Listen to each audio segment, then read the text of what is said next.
Welcome to U.S. Citizenship Civics Test Preparation. Chapter 10, The Civil War. The Civil War was the deadliest war in American history. It was fought between the North and the South from 1861 to 1865.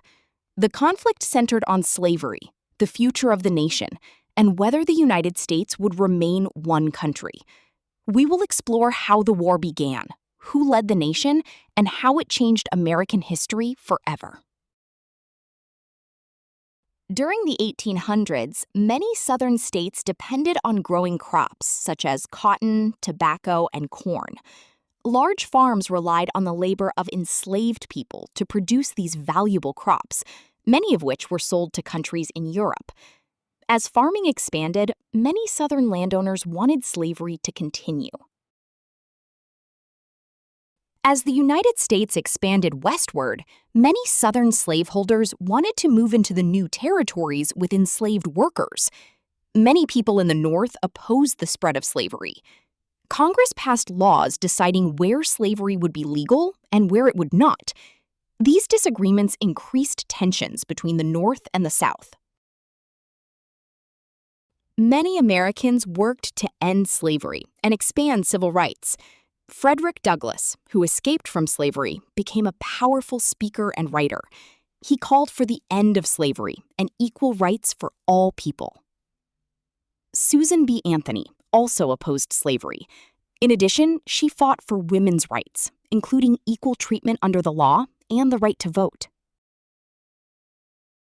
By 1861, disagreements over slavery had become so severe that 11 southern states left the United States. They formed a new nation called the Confederate States of America.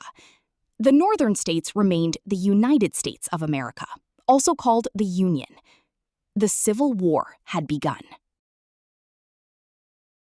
The Civil War lasted from 1861 to 1865.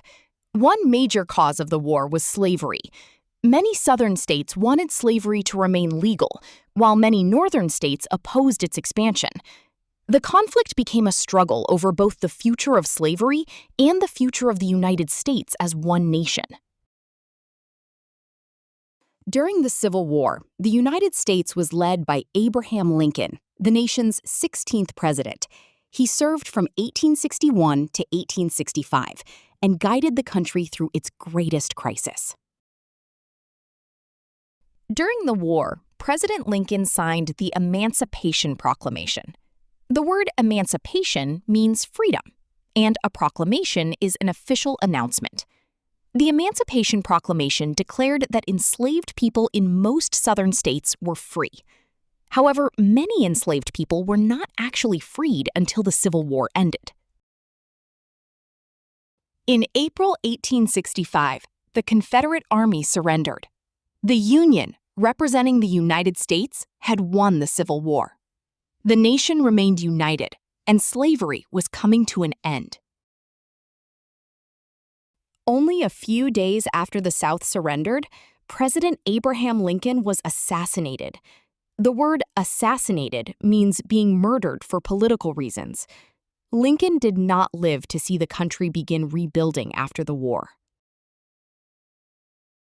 After the war ended, enslaved people across the South gained their freedom. On June 19, 1865, enslaved people in Galveston, Texas, learned they were free. This day became known as Juneteenth, which is now a national holiday celebrating the end of slavery in the United States.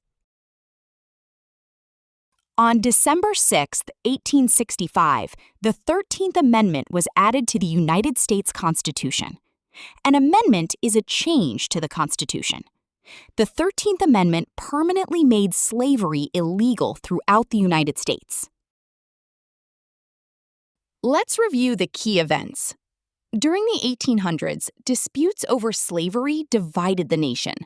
Frederick Douglass and Susan B. Anthony worked to expand freedom and civil rights. The Civil War began in 1861 after 11 southern states formed the Confederate States of America. Abraham Lincoln led the United States and issued the Emancipation Proclamation. The Union won the Civil War in April 1865. Lincoln was assassinated shortly after the war ended. Juneteenth, celebrated on June 19, marks the day many enslaved people learned they were free. The 13th Amendment, adopted on December 6, 1865, abolished slavery throughout the United States. If you like the video, please like, share, and subscribe.